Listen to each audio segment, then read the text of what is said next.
कंचन राज मुजफ्फरपुर।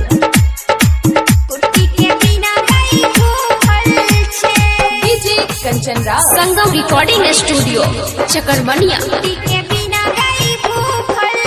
हाँ मानी न बात हमर है मरे दावा, मानी न बात हमर है मरे दावा। हाँ मानी न बात हमर है मरे दावा, कोनो सतिनिया के लागल छे हावा, भेले बिहान घर में सूतल छे, पिए छे गाजा रोजे जैके मुसहरी, कुट्टी के बिना गाय भूखल छे।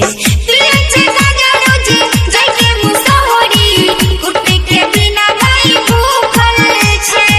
पिए छे गाजा रोजे जैके मुसहरी, कुट्टी के बिना गाय भूखल छे। माने न बात हमर है मरे दावा, कौनो सतिनिया के लागल छे हावा, भेले बिहान घर में सूतल छे, पिए छे गाजा रोजे जैके मुसहरी, कुट्टी के बिना गाय भूखल छे।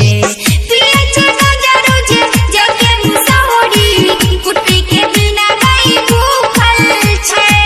पिए छे गाजा रोजे जैके मुसहरी, कुट्टी के बिना गाय भूखल छे।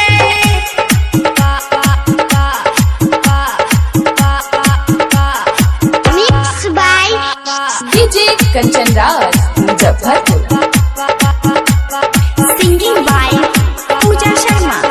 डीजे कंचन राज जैके मुसहरी, कुट्टी के बिना गाय भूखल छे। कवन कुवारे में पाप भेले, एकरा से शादी हमर होय गेले, एकरा से शादी हमर होय गेले।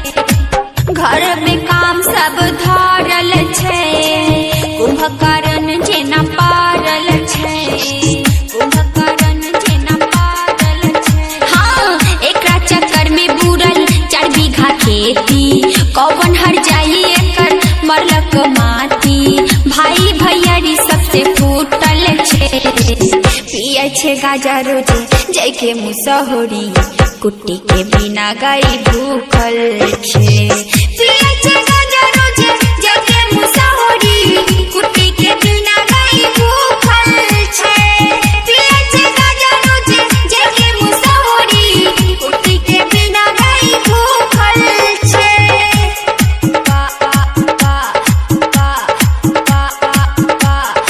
Mixed by DJ Kanchan Raj Muzaffarpur. Recording by Durgesh ji. DJ Kanchan Raj जैके मुसहरी, कुट्टी के बिना गाय भूखल छे। दुख न एकर अब सहल जाए, दोहो ध्यान है काली माए, दोहो ध्यान है काली माए। करल सुमारी गेले पानी में, आग लगल छे जवानी में, आग लगल छे जवानी में। कवन घर में जन्म लेलके नी खातेरा, जाय छिए पंडित जी से देखेबे पतेरा, सनी गढ़ राजेश में घुसल छे। पिए छे गाजा रोजे जैके मुसहरी, पूजा शर्मा के बात में पूछे छे। पिए छे गाजा रोजे जैके मुसहरी, कुट्टी के बिना गाय भूखल छे। पिए छे गाजा रोजे जैके मुसहरी, कुट्टी के बिना गाय भूखल छे। संगम रिकॉर्डिंग स्टूडियो चकरबनिया।